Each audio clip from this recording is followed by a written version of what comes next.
Hello and welcome to Homegrown Biofuels Podcast, telling stories of ethanol's emergence in rural America. I'm your host, Sue Retka Schill, a longtime biofuels journalist. There are so many good stories about the early days of the ethanol movement that need to be preserved, giving birth to this podcast. Thanks to Ethanol Producer Magazine and BBI International for producing it.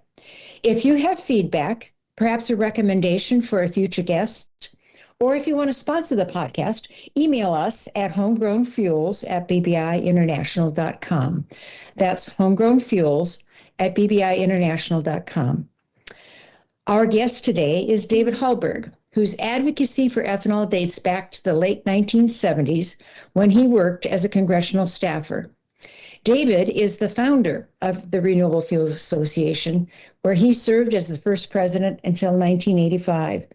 Over his career, he served as a director of the Nebraska Ethanol Board and advised numerous international biofuel companies and organizations. David, welcome to Homegrown Fuels. You say your ethanol story begins with visiting the Middle East after the Yom Kippur War in 1973. Tell us more about that. Thank you, Sue, and thank you for doing this project. I think it's really important. Yeah, I grew up in South Dakota. Both my grandparents were farmers, as were my uncles. So I had the opportunity to spend a lot of time on farms and understand just how tough but rewarding an occupation that is. After I graduated from college, instead of going to Stanford Law School, I decided to run away from home and for some reason ended up in the Middle East. And that was a year after the 1973 Yom Kippur War. Still lots of activity during the time I was there. And from that experience, I developed a real passion in the geopolitics of oil. When I came back, I went to Johns Hopkins School for Advanced International Studies in Washington, D.C., where I got my master's, and went to work as a staffer in the United States Senate for South Dakota Senator Jim Abrisk, where, in fact, Tom Daschle was also a legislative assistant, and that's where we first met. From there, I went over to the House side and became chief of staff to a great guy, Congressman Berkeley Bedell from the 6th District of Iowa. And he and I teamed together. He was a champion of ethanol for many years, introduced a lot of the formative legislation for the industry, and was actually pretty close to Jimmy Carter, President Carter, because he'd supported him early in the caucus. So we had a lot of interesting times during those formative years. Interesting. Did you tell me that Berkeley wasn't necessarily in favor of ethanol initially when you started talking to him about it? That's true. You know, these days, ethanol has done such a remarkable job and been so successful responding to the RFS, and the technologies have improved so much. And it frankly is such a profitable and powerful industry. It's hard to imagine just how weak and how much of an orphan our industry, U.S. ethanol industry, was back in 1978, 79, 80. And when I first joined Congressman Bedell, he towed basically what at the time was the Iowa Farm Bureau line, which was ethanol was a bad thing. It was a negative energy balance. It didn't make any sense. It requires subsidies, and they opposed it. So it took a few months of education to get Burke where he ended up being, which was a passionate advocate of ethanol. So in the late 1970s, there was a ton of energy bills that were proposed, somewhere in the number of 80 of them. What was going on that sparked such interest, and how in the heck did you get VEETC going? Because I assume there was a lot of VEETC being, for those who don't know that acronym, it's the Volumetric Ethanol Excise Tax Credit, which was in effect from about that 1980s through the early 2000s. But tell us how that played out. Yeah, you're really reminding me of how old a fossil I am. You're right. The VEETC, which really did launch the domestic ethanol industry, was actually passed in 1978, and I was a Senate staffer at the time. Bob Dole and Birchby and a number of others, Curtis from Nebraska, were able to get that through, and it began as a 4-cent exemption from the gasoline excise tax, which of course amounted to 40 cents a gallon of ethanol in a 10% blend. But that started the industry. It was a very, very tough fight, and of course had to be renewed every several years or so. So it was not a reliable, inducement, frankly, for capital formation to get plants built. It was still a difficult time, but it was a start. In fact, during that period of time, what primed the pump and how we built the market in the United States for what was called, quote, gasohol was almost all Brazilian imported ethanol. Oh, really? Yes. Okay, it was before ADM because for a long time, ADM was the primary supplier of ethanol, I understand, in those early years. They were. In fact, I knew Dwayne Andrews well. Mr. Andrews was a brilliant man, and of course, ADM was a very powerful company. They, of course, used the wet mill technology, whereas today, Jeff Broin and Poet and Dave Vandergren and ICM have done just an incredible job with the dry mill technology. But Mr. Andrews had basically 95% of the industry. He liked it that way. To be honest, I met with him at his Waldorf Astoria penthouse for dinner one evening, and he told me that's kind of the way he'd like it to stay. And I said, well, that's not the way I see my job, sir. I admired him greatly, but we butted heads quite a bit. So then you went over to Berkeley Bedell's office, the congressman from Iowa, who I've heard about because he was somewhat involved in was it the Act 79? Was it Act 79, I think, or was it Act 78, Appropriate Community Technologies? And that's where a still that Dennis Vandergreen built for his college professor ended up as a demonstration. Yeah. Wow, the memories. That was a professor from South Dakota State University where Dennis and Dave went. Burke was the sponsor of monies. It was not a lot of money, but it helped get those guys started. And that's frankly, there were a lot of backyard stills built then, as you probably know.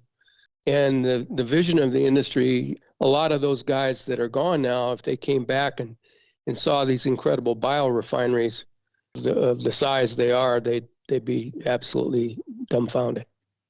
I bet. So tell me about what happened after you left Berkeley's office.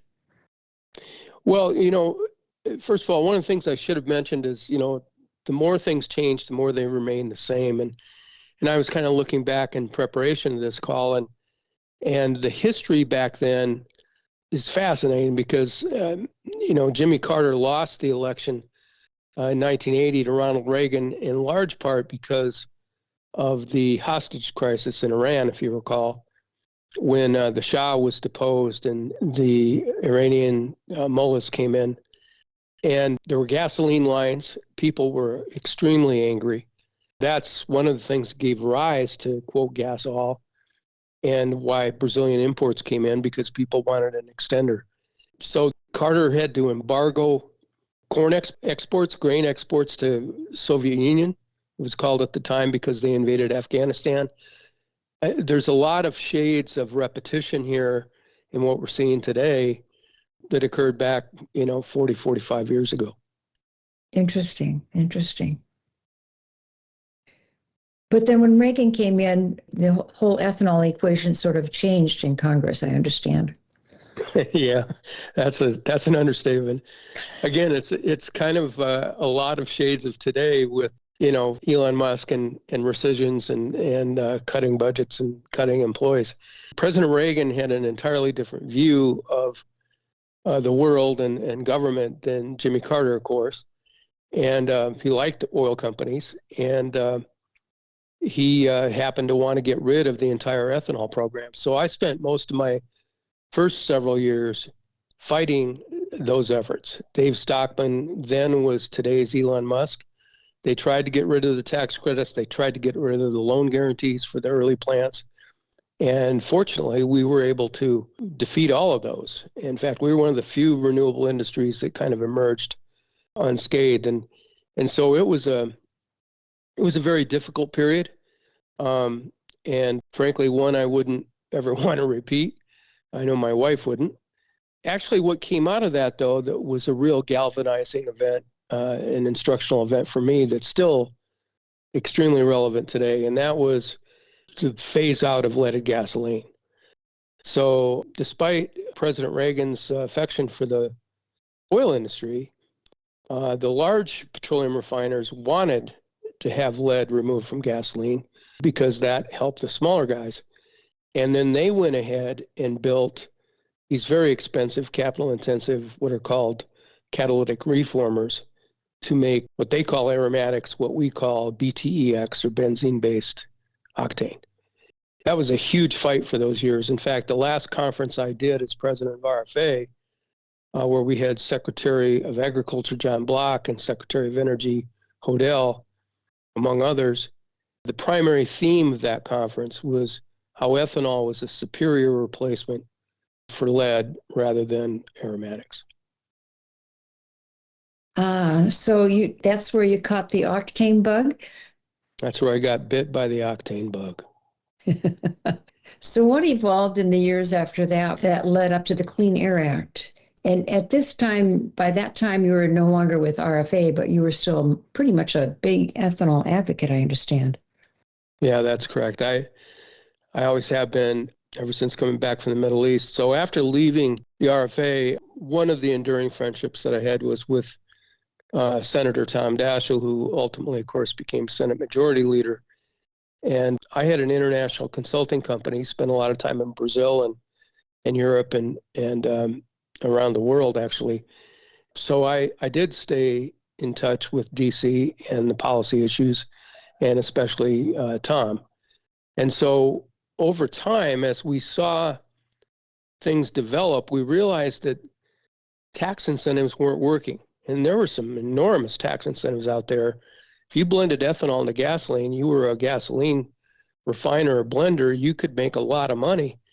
But it was only the small independent guys that would. The majors didn't care how much money they could make. They hated ethanol and they wouldn't touch it. So what Senator Daschle and Senator Dole ultimately decided upon in the 1990 Clean Air Act amendments was to go after the BTEX compounds, which were so carcinogenic and frankly even worse than lead. We knew that at the time. In fact, President Bush 41, who I knew quite well, and his White House counsel, C. Boyden Gray, was a great friend of mine, actually came to Lincoln, Nebraska in 1989, just after he was elected, and advocated for ethanol and ETBE as replacements for BTEX in the 1990 Clean Air Act, which is what helped push that bill and that provision into enactment. Okay. And so the Clean Air Act in the 1990s actually, well, one was they were getting rid of leaded gasoline, so they needed an oxygenate in the fuel. But there was another compound that was the preferred one because the oil companies could make it and control it, and they didn't control the whole ethanol industry.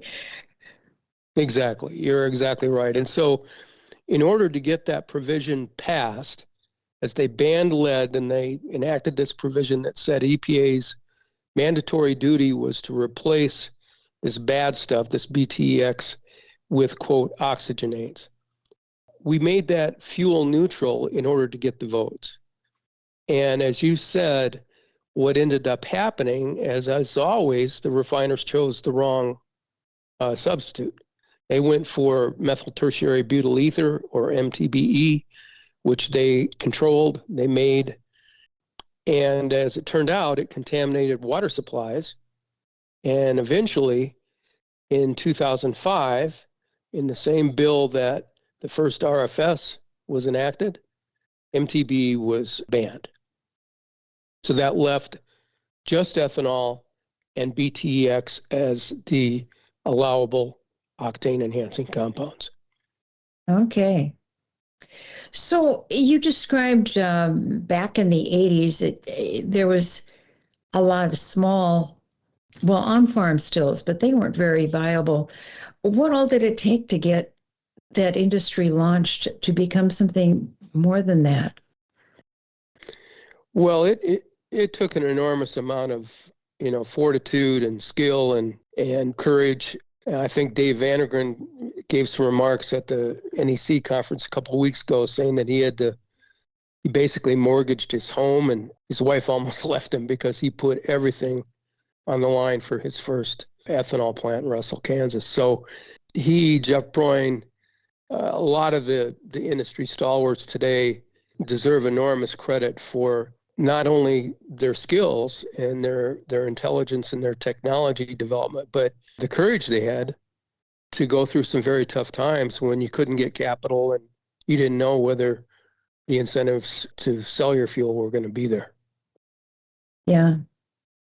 I seem to remember you telling me back when you first started the RFA that a lot of your first members were oil companies.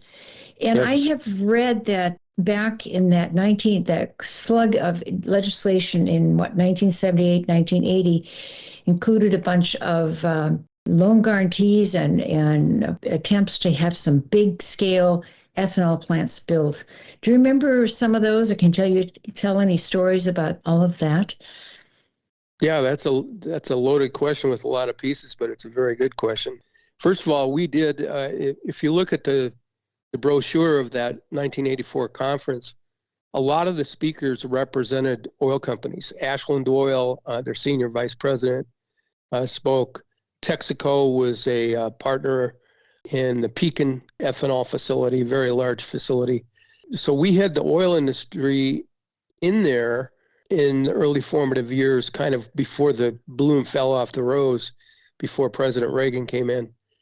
And then there were the entrepreneurs like Barry Deerenfield at New Energy Corp in Indiana, who got the loan guarantees that Bedell introduced and fought so hard for, where, those helped to finance the plants that otherwise would never have been built because the banks wouldn't have gone ahead and lent to them. Those technologies were, of course, what I would call Model A technologies. Today, they wouldn't even, be in existence. But they helped to kickstart the industry, to get the gallons out there and to prove that it could be produced and that people would buy ethanol blended fuels. Yeah, important stuff. Do you have any other favorite stories from that era that you like to tell? Well, there's some sayings, like drink the best and drive the rest and stuff like that. I actually think I invented that the first time I went to Brazil. But, I'm very proud to have been part of this. I think the entire industry should be very proud of itself. This is a tough business. I mean, you're wedged between big oil, big agriculture, and environmentalists and EPA who have never been helpful. On top of that, you have the weather with agriculture and things like that. So the success this industry has had is nothing short of extraordinary. I guess I would say that, Warren Buffett's living here in Omaha. I'm a big fan of Warren Buffett, and one of his best sayings is, what we learn from history is that we never learn from history. And I think one of the things that troubles me, and I hope before I exit stage left, I see it turn around, is we're watching the same movie that we did with leaded gasoline, with BTEX, because EPA has failed to do its job. And this May of 2025, it is the 100-year anniversary of the Surgeon General's approval of leaded gasoline. So 100 years, that's half of what I've been in this business. But it's remarkable that the trillions of dollars that it's been proven that cost our economy, the millions of lives it ruined just in the United States, that we're kind of going through the sequel. And I would challenge anybody that's listening to, we've got all the materials in place. Let's go from E10 to E30. Let's replace BTX and let's not repeat that nightmare. So if E30 became the preferred blend, that would take care of premium gasolines needing that BTEX, which is benzene-related compounds. And benzene, I mean, I can recall just in the last few years, they've recalled products, cosmetic products that have benzene in them because it was so dangerous. And I'm thinking, and they still allow it in gasoline? Yeah, it's phenomenal. Well, API is on the record of saying there is no safe level of benzene. And when aromatics combust, they combust into benzene out the tailpipe. And there's other stuff that's far worse. It's what they call PAHs. All of that's documented. EPA knows it. We did FOIAs with Boyd and Gray. We have thousands of emails that after years of legal effort, we've seen the internal emails where they colluded with the oil industry to manipulate the models. So all of this is public domain information. And you're right. It makes no sense for us to go down that same path. And again, that's why I think history podcasts are so critically important, because people are so busy with their day-to-day lives. They tend to forget what happened. But, as George Santayana said, he who does not remember history is doomed to repeat it. And we just don't want to repeat that mess. So as an ethanol advocate for all these years, you're pretty passionate about advocating it for it. Do you have any specific advice to the next generation on what works or how to hang in there? I mean, good gosh, back in the 70s and 80s, I mean, it was really a struggling industry, and it's a different story now, but they could begin struggling nearly as badly again, perhaps in the future. What would be your advice to the next generation? Well, I guess my sense is, and I'm far from the smartest guy in the room, and I'm an old dog now, but I always feel like you go with the one who brung you, and you go with your highest value proposition. And there is no question. I mean, it's ironic as hell, but in 1923, Thomas Midgley, the guy who invented tetraethyl lead that became leaded gasoline, drove to Columbus, Ohio, to a Society of Automotive Engineering annual meeting on E30. So Jamie Kittman has published a book where he goes into great detail about how John D. Rockefeller killed ethanol. But Henry Ford was proposing E30 then because he knew how bad lead and aromatics were. And here this guy that ended up inventing lead, and by the way, died of lead poisoning, ironically enough, recommended E30 because it's better octane than that. So I guess my recommendation would be, if that's your strongest suit, which it is, it's like going with anything else or trying to pursue anything else. Not that we shouldn't do other things. Sustainable aviation fuels and all that is great. But really prioritize your strongest suit, because anything else is like pinch hitting for Babe Ruth. You know what? Why wouldn't you go with your power? We have the ability. It's in law. We don't need to pass any new legislation. The science is there. And certainly over the next 10 years, like we did with the first RFS, we can go from E10 to E15 to E20 to E25 to E30. By 2035, we will be saving trillions of dollars on health costs and oil imports. It's a no-brainer. Well, I hope you can continue to advocate and do more. I appreciate you taking the time to visit with us and tell us some of what went on back in those early days so that people can appreciate how much things haven't changed, but also get some inspiration to work for the future. Thank you much, David. I appreciate it. Well, I appreciate you including me. Appreciate it. Thank you, Sue. Thanks to Ethanol Producer Magazine for sponsoring this episode of the Homegrown Fuels podcast. Ethanol Producer Magazine is the #1 source for ethanol industry news, trends, and statistics.